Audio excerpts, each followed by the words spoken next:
Olá, pessoal. Nossa próxima aula, então, do estudo da geografia do tempo presente é a história concisa do povo israelense.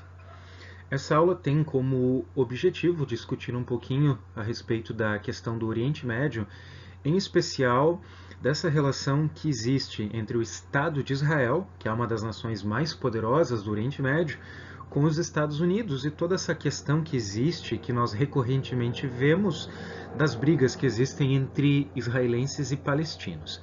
Então, ao mesmo tempo que isso trata de um evento do século XXI, que nós estamos vendo acontecer ainda hoje, ele adentra na história mais ou menos 2000 anos em direção à época do Império Romano e ainda mais 2000 anos antes, quando aquilo que nós chamamos de o povo judeu surgiu, ou quando a cultura judaica foi formada. Começamos então apresentando alguns dados básicos, que nos ajudam a compreender melhor o que é então o Estado de Israel. Nós estamos aqui tratando de um país que é muito pequeno. Para fins de comparação, todo o território do Estado de Israel é o equivalente a aproximadamente 21 vezes menos ou 21 vezes menor do que o estado do Rio Grande do Sul. Tanto que é possível atravessar todo o estado de Israel, do extremo sul, que é o balneário de Eilat, até o extremo norte, as colinas de Golã, em aproximadamente 4 horas ou menos em automóvel. O Estado de Israel, ainda assim, é uma nação bastante poderosa, extremamente rica e com um dos exércitos mais bem equipados do mundo. A população de Israel hoje se aproxima de 8 milhões de habitantes.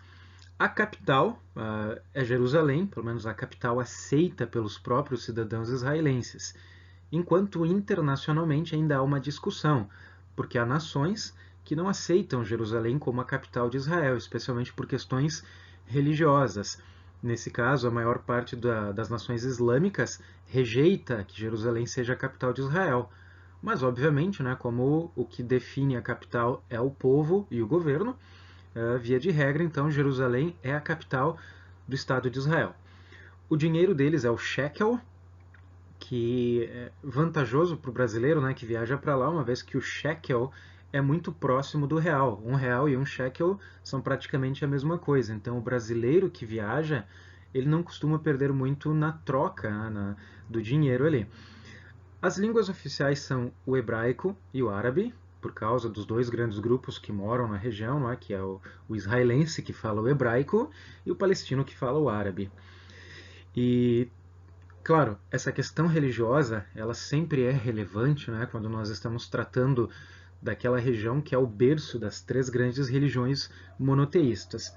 E o judaísmo, obviamente, é a religião mais praticada, com mais ou menos 75% da população hoje convertida e praticante desta religião, em maior ou menor interesse. E depois nós temos outras religiões, o islamismo e o cristianismo majoritariamente. Para melhor entender a história do povo de Israel, nós vamos nos ater a 4 itens principais. A origem daquilo que nós conhecemos como judaísmo no século XX a.C., portanto, há 4.000 anos atrás. Aquele evento acontecido na época romana, que nós chamamos de diáspora. O Holocausto, já da época nazista. E, propriamente dito, o estabelecimento do Estado de Israel com o plano de partida da ONU de 1947. Com esses 4 itens, a gente já tem um cenário mais abrangente de como o Estado de Israel se formou e o porquê dos conflitos que existem naquela região. Comecemos então pelas origens. Eu muitas vezes vou usar o termo judeu como equivalente a israelense, mas é interessante notar que não seria exatamente correto, uma vez que quando eu falo israelense, eu estou me referindo ao cidadão do atual país Israel, a pessoa que nasceu no país que hoje é Israel. Enquanto, quando eu falo em judeu, eu deveria estar me referindo a um grupo religioso e cultural. Mas como ambos os grupos eles são praticamente a mesma coisa, uma vez que quase todos os israelenses são praticantes do judaísmo, eu vou referenciá-los como se fossem sinônimos. Apenas deixo isso claro, para evitar a confusão e para que vocês entendam que, em essência, não seria o mesmo. O outro termo que eu também vou me usar para me referir a eles é o termo hebreu. Então, tanto judeu, hebreu, israelense, eu vou, via de regra, para fins didáticos, me referir ao mesmo grupo.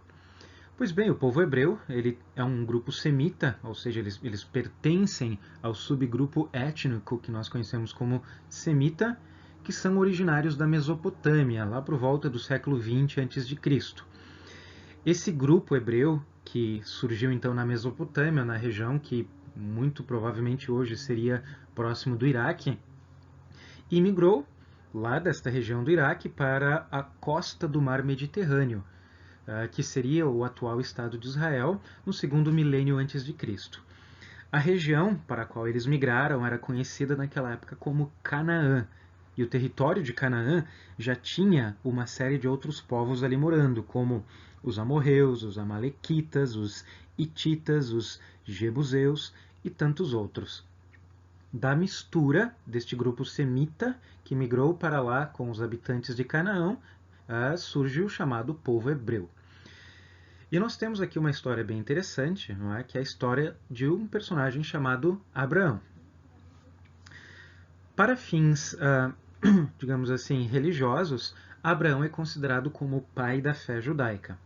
Porém, para fins de história, o historiador não necessariamente acredita na existência de Abraão, até porque não existem provas materiais da existência deste personagem. Nesse sentido, para o historiador, Abraão é mais um personagem mítico do que um personagem real. Então é importante fazer essa diferença, né, da questão religiosa e da questão histórica. Enquanto não houver prova concreta, material da existência de tal pessoa, o historiador não o aceita como sendo um personagem real. Porém, como toda a história do judaísmo usa o nome de Abraão para defender a questão da Terra Santa e tal, ele sempre é mencionado como tal, como sendo o pai, o fundador do povo hebreu. Então, pela história tradicional que mistura elementos de religiosidade, Abraão, que foi um desses emigrantes que veio daquela longa região mesopotâmica e se radicou em Canaã, lá chegou porque havia sido instruído por Deus em pessoa, de que deveria buscar um lugar que seria essa terra prometida por Deus ao seu povo favorito, que seriam os descendentes de Abraão.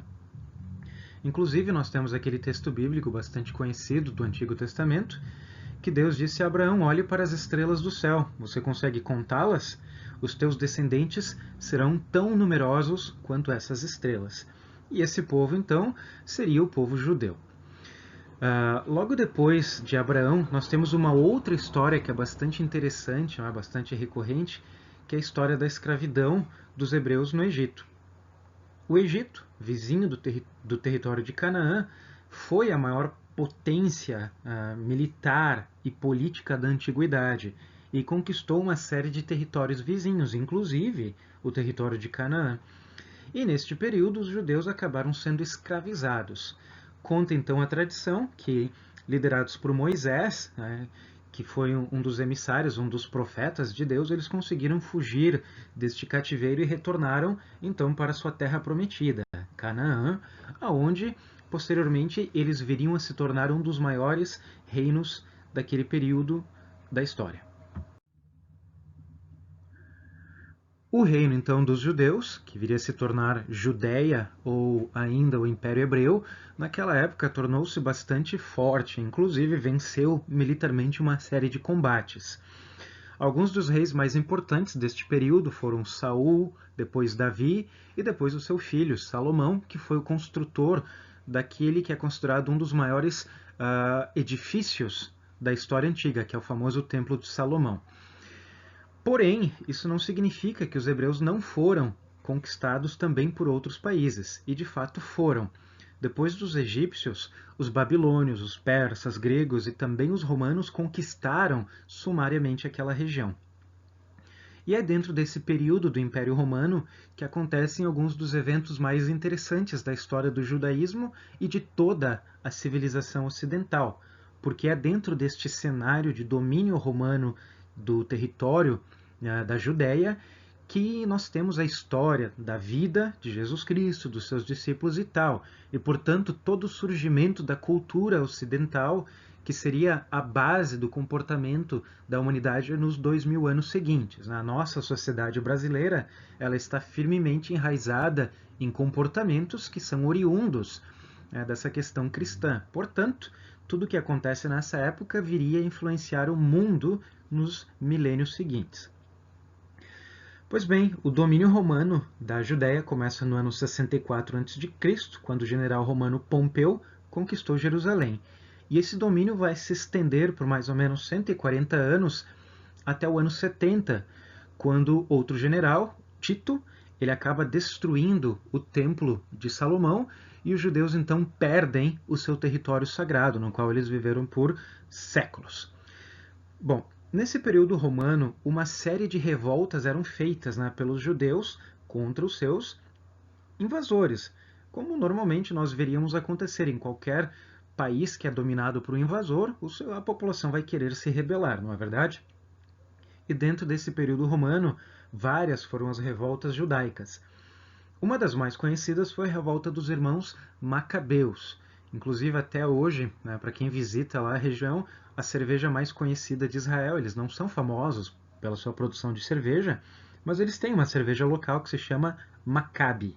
Ela lembra bastante a nossa Budweiser, é mais ou menos parecida com a Budweiser. E o nome da cerveja é uma referência a esses irmãos Macabeus, cerveja Maccabi. Todo libertador ou todo indivíduo que tentava tirar os judeus do domínio romano recebia um título na língua hebraica, Meshiach, que significa literalmente Salvador. E dessa palavra Meshiach nós tiramos a palavra Messias. Então esse título, libertador, passou também depois religiosamente a ser usado a Jesus de Nazaré, o grande Messias. Bom, o domínio romano, então, permaneceu ativo ali por esses 140 anos, e no ano 70 houve a maior das revoltas dos judeus contra o Império Romano, que culminou num massacre terrível. Vários romanos foram mortos pelos judeus, e como represália, então, o Império Romano decidiu fazer um ataque direto a Jerusalém, no qual o templo foi destruído, toda a sua casta sacerdotal foi assassinada. Os últimos sobreviventes se enclausuraram em uma fortaleza no topo de um pequeno morro que fica perto do Mar Morto, a chamada Fortaleza de Massada, que hoje é um monumento histórico.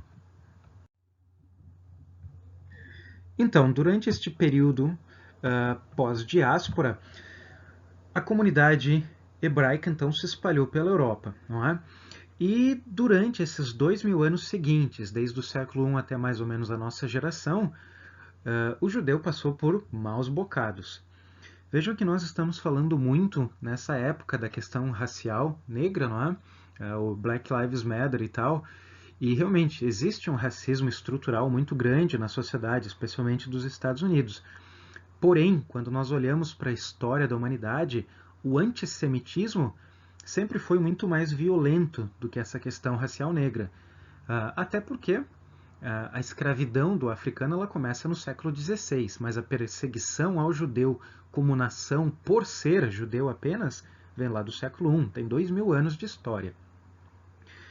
Pois bem, após a diáspora então, o judeu se espalha pela Europa e eles passam a ser perseguidos durante muito tempo por vários grupos culturais e religiosos diferentes. Um exemplo que eu posso dar é o da peste negra. A peste negra aconteceu no século XIV por questões de higiene. Ratos e baratas se alastravam, pulgas também, por causa da falta de saneamento básico. Um surto de leptospirose violenta acabou matando milhões de pessoas naquela época. Porém, a maior parte dos judeus, já que eles viviam em comunidades isoladas por questões culturais e por serem, de fato, detestados pelas outras pessoas, eles meio que se mantinham longe dessa questão. Se a comunidade está isolada, está distante dos focos da doença, eles sofrem muito menos com ela. E então, naquela época, na Idade Média, os cristãos olhavam para aqueles grupos judaicos que não estavam doentes e diziam: a culpa é deles, olha só, eles fizeram bruxaria contra nós, porque nós estamos morrendo de doença e eles não. Então isso daí é uma obra deles, é uma maldição diabólica que os judeus jogaram em nós. Consequência disso, eles iam lá e faziam massacres inumeráveis contra grandes comunidades judaicas. Observem aquele termo que eu deixei em vermelho, pogrom. Recomendo que vocês pesquisem isso na internet. Pogroms eram extermínios de comunidades judaicas que aconteciam na Rússia seguidamente, por motivos muitas vezes fúteis. Por exemplo, eu podia ter pego, eu, cidadão russo, um empréstimo com um banqueiro judeu. Eu não tinha condições de pagá-lo, então eu poderia facilmente acusá-lo de ter tentado sequestrar uma filha minha, de ter causado a morte do meu gado por um ato de bruxaria selvagem, ou de que um judeu tentou estuprar a minha esposa. E aí um grupo, né, de pessoas ia lá, enforcava toda aquela família e minha dívida desaparecia. E infelizmente isso era uma coisa muito corriqueira, gente. Então pesquisem esse termo pogrom, vocês vão ver como eles aconteciam seguidamente. E também tem ali, ó, Protocolos dos Sábios de Sião. É uma peça de literatura falsa, naturalmente, em que um alegado grupo de rabinos judaicos havia feito uma confabulação para derrubar o cristianismo e tomar conta do mundo, né? Como se eles fossem vilões agindo por trás dos bastidores para tomar conta da economia. Então, esse livro, né, Os Protocolos dos Sábios de Sião, se tornou uma espécie de best-seller no começo do século XX e levou a muitas outras perseguições. Adolf Hitler, em pessoa, era um leitor assíduo dos protocolos e ele menciona esse livro naquele que ele escreveu enquanto preso, né, o Mein Kampf. E os protocolos do Sábio de Sião podem ser considerados, aí, com toda razão, uma das primeiras peças de fake news da história que levaram a assassinatos diversos. Né? Então essa é a questão. Nós falamos muito no nazismo e no extermínio, no Holocausto e tal, mas o Holocausto é apenas a ponta do iceberg, porque o Holocausto é só a culminância de 2000 anos de antissemitismo radical que havia dentro da Europa. Então, quando a gente fala em Holocausto, ele não é um evento fortuito da noite para o dia. Ele é apenas a concretização de 2000 anos de perseguições contínuas e sistemáticas às comunidades judaicas. Infelizmente, isso aconteceu e é importante nós termos essa noção histórica, né, para que no futuro isso não se repita outra vez. O século XX, então, trouxe esse que foi o mais absurdo dos eventos da história da humanidade, que foi o Holocausto contra a comunidade judaica. A palavra holocausto já vem da religião judia. É um termo que era utilizado para representar o sacrifício dos animais no Templo de Jerusalém, que era uma citação bíblica. Obviamente isso já não vale mais para os dias de hoje, porque já não há mais sacrifícios de animais. Mas o termo então ele foi utilizado para se referir ao sacrifício dos judeus, que foram o grupo mais perseguido durante a época da Segunda Guerra Mundial. É uma questão realmente inexplicável. O antissemitismo, o ódio a essa comunidade é uma coisa inexplicável. Mas o Holocausto foi o mais baixo que a humanidade conseguiu chegar na fabricação do ódio. Vejam que o Holocausto foi uma série de etapas que procurou desumanizar o judeu, transformá-lo em algo baixo, como se fosse um animal, e depois exterminá-lo completamente da existência. O começo era muito simples e depois foi piorando até o extermínio total. Mais ou menos da seguinte maneira: as primeiras normas proibiam os judeus de comercializarem com os alemães, então o alemão não podia nem comprar e nem vender do judeu. Depois, as lojas dos judeus foram quebradas e saqueadas, né? Nós temos o exemplo da Noite dos Cristais. Posteriormente, os judeus foram aprisionados em bairros fechados e murados, nos quais eles só podiam sair em determinados horários do dia e no qual o acesso a comida e água era racionado. Eram chamados guetos. Nesses guetos, muitos deles já morriam por causa das doenças que se alastravam. E posteriormente, com o desenvolvimento da guerra, eles foram levados aos campos de trabalho forçado, onde receberiam rações de menos de 400 calorias por dia e seriam obrigados a trabalharem lá dentro até a exaustão. É nesse cenário que nós vemos aqueles esqueletos vivos, não é? Aqueles seres humanos que iam definhando aos poucos.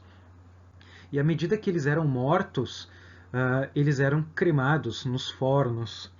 E alguns desses campos nem eram campos de trabalho forçado, mas eram campos de extermínio mesmo, aonde o indivíduo lá seria levado para ser morto. O principal desses campos ficava no sul da Polônia, hoje é um museu a céu aberto, que se chama Auschwitz. E, como eu disse, o judeu dentro desse cenário de holocausto, né, que o alemão chamava na época de a solução final, ele era utilizado ou era tratado realmente como um animal. Veja que eu posso fazer a seguinte analogia. O gado, quando a gente mata, a tendência é usar absolutamente todas as suas partes. A carne, a pele é usada também, não é o couro do animal utilizado, mas também os seus ossos são triturados, né? Os ossos dos animais viram depois ração de gato, ração de cachorro, adubo químico e tal. Com o judeu acontecia a mesma coisa, porque quando eles eram levados aos campos, a primeira coisa que acontecia era a extração dos seus dentes de ouro, né, para depois serem derretidos e transformados em lingotes, que eram enviados aos bancos da Alemanha. O cabelo deles era raspado, esse cabelo seria ensacado e viraria estofamento de automóveis para os veículos alemães. Em muitos casos, a pele daqueles que morriam também virava abajur e outros artigos. E, por fim, depois de cremados, as cinzas desses cadáveres virariam de fato adubo nas plantações alemãs. Então, a desumanização que o Holocausto causou, como eu disse para vocês, não tem explicação. Aquilo que aconteceu nesse período foge à compreensão da humanidade. No total, nós tivemos aproximadamente 60 milhões de mortos na Segunda Guerra Mundial, sendo que pelo menos 10%, 6 milhões de pessoas que morreram na guerra, foram justamente membros dessa comunidade judaica sistematicamente exterminados das formas mais cruéis possíveis. Então, tudo aquilo que eu falei sobre o antissemitismo é uma questão real e terrível, gente. Então, o Holocausto foi apenas a ponta desse iceberg de ódios recorrentes. O fim da Segunda Guerra Mundial trouxe aí uma série de dilemas. Do total de judeus que habitavam a Europa antes de 1939, ao começo da guerra, menos de 20% sobreviveu. Então, de cada 100 judeus que habitavam a Europa antes da Segunda Guerra Mundial, no final dela, menos de 20 estavam vivos. Alguns que tiveram mais sorte migraram para fora, foram para os Estados Unidos ou ainda para a Suíça, que se manteve neutra neste período. Porém, os sobreviventes dos campos de concentração e dos guetos, eles acabaram, então, assumindo a postura de voltar para o seu antigo território sagrado. O território, então, que lá no passado havia sido o grande Império Hebreu, nessa época tinha um outro nome, ele era chamado de Palestina. Isso porque, como eu falei para vocês, os povos árabes acabaram se radicando naquela região depois que os romanos haviam expulsado os hebreus no passado. E quem tomava conta dessa região palestina durante o período da Segunda Guerra Mundial era o Império Britânico, colonialista, que ainda tinha uma porção de colônias pelo mundo, na África, na Ásia e no Oriente Médio.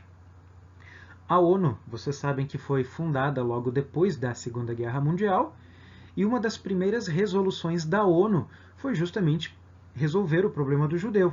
Então eles pegariam esse grupo de sobreviventes e os levariam até o Oriente Médio, aonde eles voltariam a morar no seu território antigo e sagrado. Naturalmente, o Império Britânico aceitou devolver esse território aos seus antigos donos. E então, os judeus, aos milhares, começaram a grande marcha de migração, que durou aproximadamente 2 anos, de 1945 a 1947, em direção ao seu antigo lar. Porém, a chegada do judeu à sua terra prometida, que foi algo apoiado então pelos vencedores da Segunda Guerra Mundial, criou um problema muito grave que persiste até hoje. Como eu já falei mais de uma vez aqui, os árabes já estavam morando naquela região pelos últimos 2000 anos. E para piorar a situação, o islamismo já estava considerando Jerusalém como o terceiro território mais sagrado para sua religião, atrás de Meca e Medina, respectivamente. E então, quando a ONU decidiu, no seu plano de partilha, trazer os judeus novamente para aquela região, eles fizeram a seguinte resolução: vamos dividir o território, que vai se chamar Israel, em duas partes. Uma vai ser o território judaico e o outro vai ser o território muçulmano. E foi o que eles fizeram. Dividiram o território dessa forma como vocês veem no mapa, a parte verde o Estado judeu e a parte vermelha o Estado árabe. Ou seja, eles pegaram dois grupos inimigos, colocaram no mesmo território, misturaram eles e deixaram eles por conta própria. Isso realmente soa extremamente pouco inteligente, e de fato foi pouco inteligente. E o resultado disso, inevitavelmente, foi, como sempre, guerra e violência. A primeira dessas guerras, então, foi a de 1948, chamada de Guerra contra os Árabes. Assim que o Estado de Israel foi fundado e o primeiro grupo de judeus ali se radicou, 6 nações vizinhas, todas islâmicas, Egito, Síria, Iraque, Jordânia, Líbano e Arábia Saudita, de comum acordo, resolveram atacar Israel. Para quê? Para expulsá-los em direção à Europa novamente. Muito provavelmente foi aquela raiva reprimida do que eles haviam passado no Holocausto, dos últimos 2000 anos de perseguição incessante, mas aquele grupo de farrapos israelenses, literalmente farrapos, que vieram famintos, sem muitos recursos, migrando da Europa, toda a raiva deles fez com que eles lutassem com todas as forças que tinham contra 6 países ao mesmo tempo. E eles venceram. Então, a guerra contra os árabes terminou em uma vitória total do exército recém-fundado de Israel contra 6 países ao mesmo tempo. E como consequência, uma das principais ações que esses israelenses tomaram foi a de, digamos assim, pegar uma parte daquele território que a ONU dividiu e entregou para os palestinos. Eles tomaram para si. Isso porque, é claro, os palestinos que já estavam ali dentro do território tomaram o lado dos árabes e investiram contra os exércitos israelenses. Então, como punição por esse ataque, os israelenses começaram a anexar áreas que no plano de 1947 deveriam permanecer palestinas. Mas não terminou ali. Ao longo dos anos, os países árabes recusaram-se a manter relações diplomáticas com Israel, não reconhecendo a existência desse Estado judeu, e além disso, árabes nacionalistas lutaram o tempo todo pela destruição desse Estado judeu. Em 1967 aconteceu outra guerra. Nesta, o Egito, a Síria e a Jordânia reuniram suas tropas e investiram contra o Estado de Israel. Essa foi chamada de a Guerra dos 6 Dias, porque durou apenas esse período. Em apenas 6 dias, os israelenses, com suas tropas armadas, venceram esta coalizão de 3 países.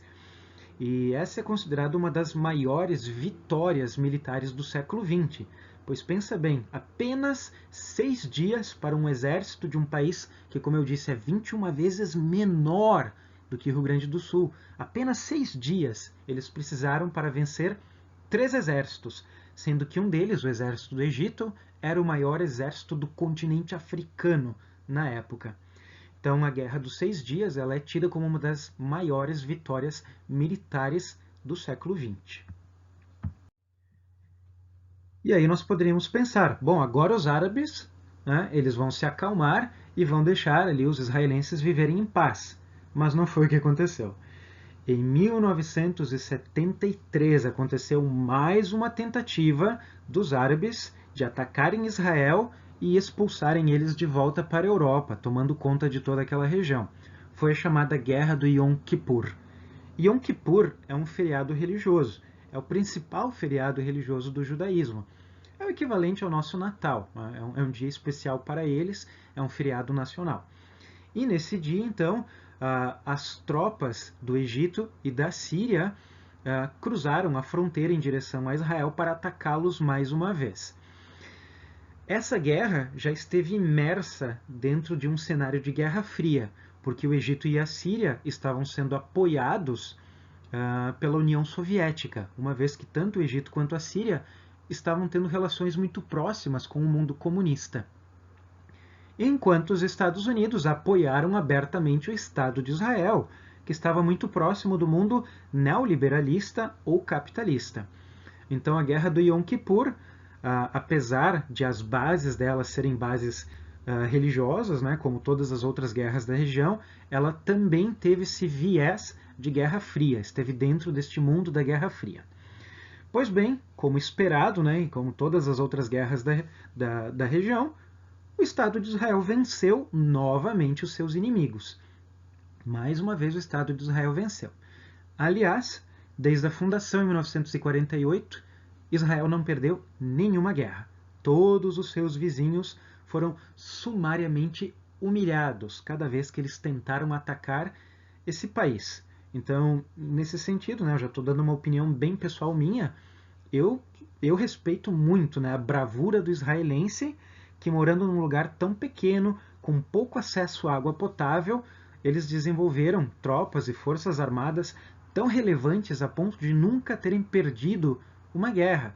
E olha que eles vivem rodeados de países que querem a destruição total da existência deles no mapa. Então, é uma opinião bem pessoal minha, mas eu respeito profundamente, né, essa questão deles ali de resistirem bravamente a todos os ataques. Então, meus jovens amigos, acredito que neste momento vocês já estão entendendo então a razão deste conflito israelense-palestino. Ambos lutam pela moradia naquele território que ambos os grupos consideram primeiramente seu e segundamente sagrado por questões religiosas. Notem que o israelense, né, que antes era o Império Hebreu, esteve lá primeiro. O primeiro a chegar de fato foi o israelense. Porém, ele foi expulso pelos romanos há 2000 anos atrás. E nesses 2000 anos seguintes, os árabes tomaram conta da região e foram lá ficando. Então não acontece de os árabes terem roubado terra de ninguém. Não foi o caso. Eles tomaram conta de um território que estava razoavelmente vazio. Se nós tivéssemos que acusar alguém de algo, teria que ser o romano. Afinal de contas, o romano expulsou o judeu naquela época. Mas não existe mais Império Romano para ser acusado, não é, de absolutamente nada. Então, esta é a questão, gente. Tá? Quem é que tem razão?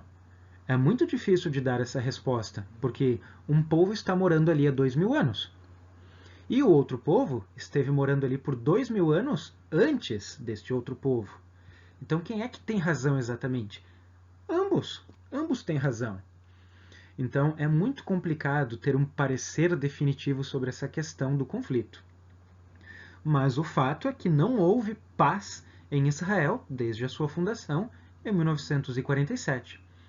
Devido a todas essas guerras, o governo de Israel foi anexando cada vez mais partes do território que a ONU, lá em 1947, havia dado aos palestinos. Né? Cada guerra que eles faziam contra os israelenses puniam tomando mais frações do território deles e aumentando a parte israelense. Em 2019, 2020, hoje, o país continua dividido, tem muitos muros ali que separam as regiões palestinas das regiões judaicas, e eu que estive lá visitando, sou testemunha ocular de que, de fato, vai ser impossível, eu acho impossível, existir paz nessa região. Infelizmente, porque eu que passei lá muito tempo, posso dizer, essas pessoas se odeiam profundamente. Não é só uma raivinha reprimida, desculpa. Se eles pudessem, um eliminaria a existência total do outro da face da Terra.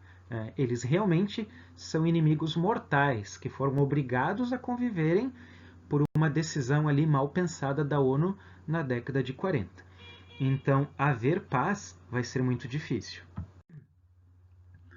Observem no mapa, então, essa diminuição progressiva do que teria sido então o território palestino de 1947 para cá. O território palestino então são essas partes em verde.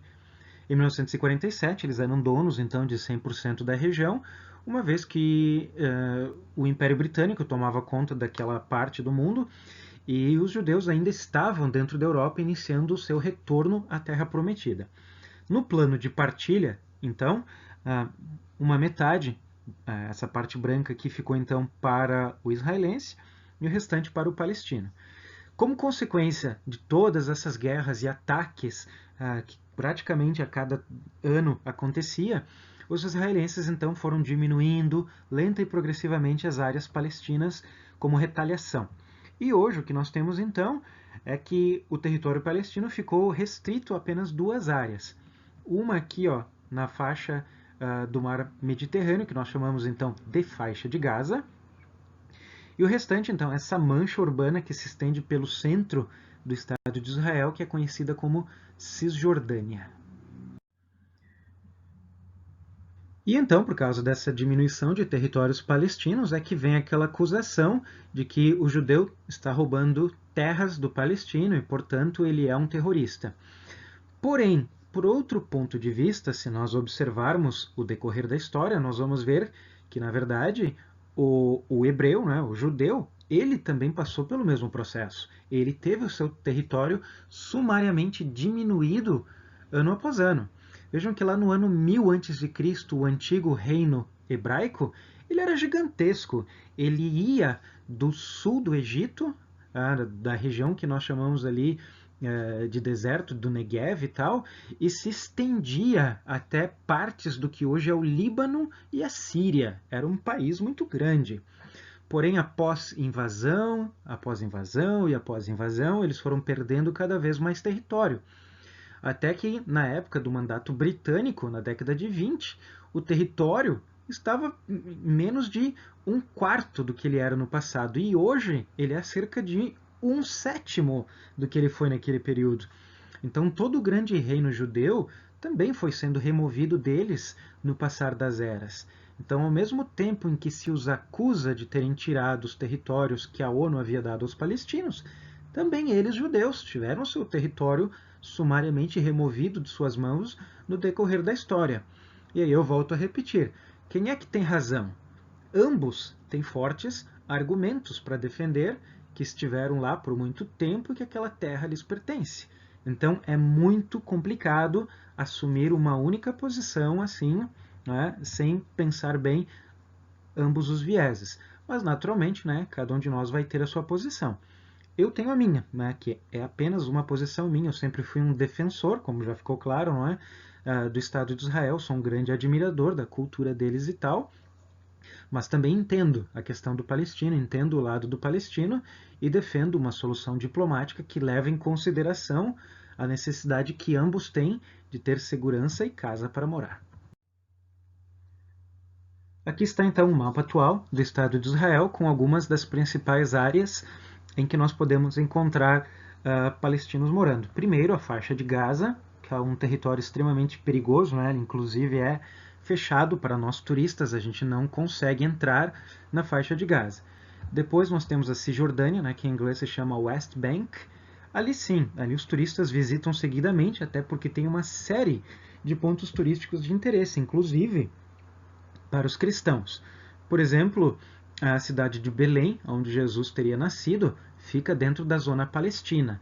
Eu tomei um ônibus, né, fui de Jerusalém até lá, uma viagem rapidinha de aproximadamente uns 45 minutos, e ela se torna um pouco mais demorada porque a gente tem que parar num posto policial onde todo mundo vai ter que apresentar os seus passaportes e se identificar, tanto quando sai quanto quando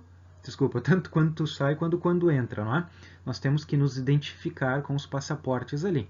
Mas depois disso a gente consegue circular tranquilamente lá em Belém, conhecer a igreja, né, que estaria em cima da manjedoura e tudo mais. Também a cidade de Jericó, famosíssima, né, a cidade mais antiga do mundo, mais antigamente habitada do mundo, está naquela região. E ao norte, ali na fronteira com a Síria, tem as colinas de Golã, que são inclusive uma zona de conflito militar com a Síria e o Líbano, a bombardeios seguidos ali naquela região. As tratativas de paz entre israelenses e palestinos foram várias e quase sempre não deram resultado nenhum. Aliás, até hoje não deram resultado nenhum, não é? E o que é interessante é que os Estados Unidos sempre, sem exceção, participam dessas negociações como moderadores. O poder diplomático norte-americano na região do Oriente Médio sempre foi extremamente relevante. E aí também temos uma série de acusações das nações islâmicas contra essa participação norte-americana que eles não gostam, nunca gostaram, como a gente bem sabe. Aqui vocês podem ver um dos mais famosos desses acordos, né, que não deu resultado prático nenhum, que foi o acordo de Camp David, assinado pelo primeiro-ministro de Israel, que se chamava Menachem Begin, e pelo presidente do Egito, chamado Anwar Sadat. Isso lá em 1978. Junto deles vocês conseguem ver o presidente Jimmy Carter. Já na década de 1990, também o presidente Bill Clinton tentou apoiar alguns acordos, e aqui nós vemos, né, aquele que é considerado o maior líder do povo palestino na história, Yasser Arafat, junto com um outro ministro, né, do Estado de Israel, Itzhak Rabin. Também não deu muito certo, né, na prática eles não conseguiram nenhum acordo de paz duradouro. Mais perto de nossa geração, nós tivemos mais uma tentativa, desta vez com o presidente George Bush, que em 2007 conseguiu juntar Mahmoud Abbas, o atual líder, né, dos palestinos, e o ministro Ehud Olmert. Mas, mais uma vez, as tratativas ali não deram muito certo, né? Nós continuamos a ver conflitos seguidos ali na região e a perspectiva de paz está cada vez mais longe. Agora, o atual presidente dos Estados Unidos, Donald Trump, também está propondo ali acordos, mas o Donald Trump, como nós estamos observando, ele está passando por uma série de problemas, especialmente em relação ao Covid-19, então essas questões de política externa estão ficando relegadas a um segundo plano, uma vez que os Estados Unidos agora têm que gastar a maior parte do seu tempo e esforços resolvendo problemas econômicos internos causados pelo vírus. Eu falei então de ministros de Israel. O mais alto cargo do governo do Estado de Israel é o de primeiro-ministro, que é o equivalente a um presidente. Similar ao caso dos Estados Unidos, o primeiro-ministro de Israel ele não é eleito diretamente pelo cidadão, mas por um conclave de senadores, do Knesset. Knesset é o equivalente ao nosso Senado Federal. Uma vez eleito, ele escolhe o seu substituto, né, caso eventualmente ele não consiga mais governar. O atual primeiro-ministro de Israel, eleito lá em 2009 ainda, é o Benjamin Netanyahu, que pertence ao Likud, que é um partido de extrema-direita. Né? Ele é um homem bastante diplomático, ele é bastante inteligente. Em geral, o israelense aprecia muito o seu governo, né, porque o crescimento econômico é razoável, porém, ele vem passando por uma série de dificuldades, inclusive vem sendo acusado de graves casos de corrupção.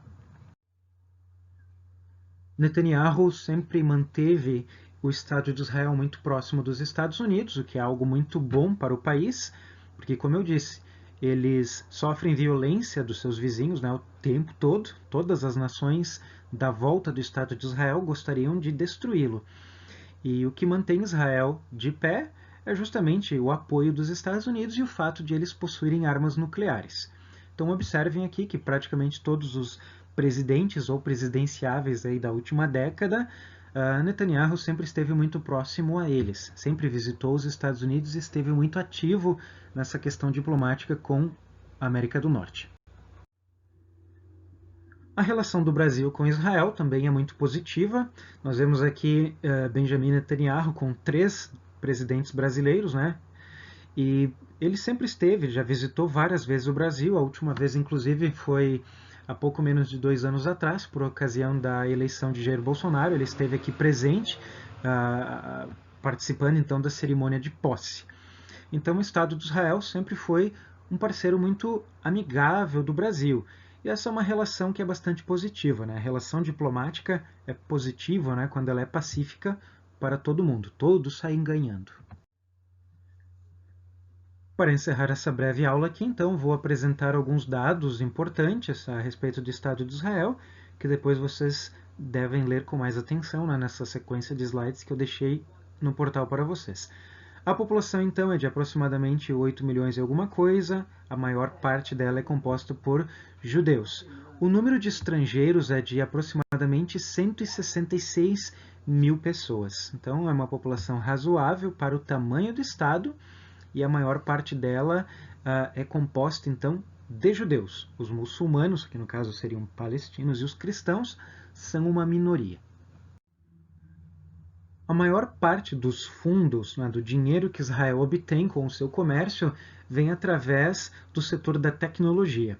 O Estado de Israel é considerado o segundo Vale do Silício, né, o segundo lugar do planeta Terra com a maior produção de softwares de absolutamente tudo o que tem a ver com tecnologia, computação, comércio digital, plataformas eletrônicas, não é? Games, portais educacionais, sistemas de mídia, apps. Enfim, o israelense ele trabalha muito com essa questão de tecnologia. Isso é uma das razões do bom desenvolvimento do país. Nós sabemos que no mercado internacional, produtos de alto valor agregado são sempre aqueles que são feitos com ciência e tecnologia. Então, Israel, por ser um país desértico, não pode plantar e produzir muitas coisas. Então, eles tiveram que se desenvolver no ramo da tecnologia. Consequentemente, eles enriquecem bastante por causa dos seus sistemas e tal. É um país muito desenvolvido no campo da robótica. Naturalmente, um país que produz tanta tecnologia vai desenvolver muito dessa tecnologia para o campo militar, especialmente dadas as questões de segurança de Israel, que sempre foram muito preponderantes. Esse desenvolvimento precisa ser contínuo. E hoje, comparativamente ao tamanho do PIB, Israel seria a segunda nação que mais investe em armamentos militares. Claro, os Estados Unidos gastam muito mais dinheiro, né? Absurdamente muito mais dinheiro. Porém, a comparação que o gráfico faz é em relação ao tamanho do PIB. Então, em relação ao tamanho do PIB, quantos por cento desse PIB cada nação gasta? No caso, Israel gasta o equivalente a 5,2% do seu produto interno bruto com armamentos. Os Estados Unidos gastam 3,5% do seu PIB em tecnologia militar, mas obviamente esses 3,5% dos Estados Unidos já é 60 vezes mais do que gasta o Estado de Israel. Porém, né, proporcional, Israel estaria acima em volume de gastos. E já que falamos em militarismo, o grande trunfo de Israel, que é uma das razões pelas quais essa nação tão pequena, rodeada de inimigos, resiste, é o fato de eles serem possuidores, uma das poucas nações possuidoras de arsenal nuclear, bombas atômicas. No presente momento, o Estado de Israel tem cerca de 80 ogivas nucleares, bem menos do que em Rússia e Estados Unidos, que tem mais de 6 mil cada um. Porém, 80 ogivas nucleares é o suficiente para defender esse país de todos os seus inimigos, né? E além das ogivas, o que Israel tem como um grande trunfo na sua manga é o fato de que eles têm condições de disparar essas ogivas a longas distâncias. Eles conseguiriam, dentro do seu território, sem nem mesmo precisar utilizar aviões para levar essas armas, jogar essas bombas sobre todos os países do Oriente Médio, sem exceção. Então era isso. Eu acredito que consegui passar pelo menos aí o básico a respeito da história do judaísmo, a história do antissemitismo e também do surgimento do Estado de Israel, oficialmente no plano de partilha da ONU, que criou todos esses problemas. Aí tem mais alguns dados, então, que vocês podem ler com atenção a respeito, então, da população, da expectativa de vida, que é bastante alta, né, dada a qualidade de vida que eles têm lá. E qualquer dúvida que vocês tenham, naturalmente, vocês podem me perguntar. É um tema bastante interessante, né, conhecer Israel, as suas virtudes e os seus defeitos, como qualquer outro país, e entender como este pequeno povo tem resistido há bastante problema aí com seus vizinhos e há séculos de perseguição e intolerância religiosa também. A partir da próxima aula, então, a gente continua discutindo algumas outras nações e as questões culturais pertinentes a cada uma delas. Certo, gente? Muito obrigado aí pela atenção, espero que vocês tenham um bom estudo e, claro, pesquisem muito mais além daquilo que os professores falam. Leiam bastante, assistam vídeos educativos em relação a esses nossos conteúdos, você só tem a ganhar.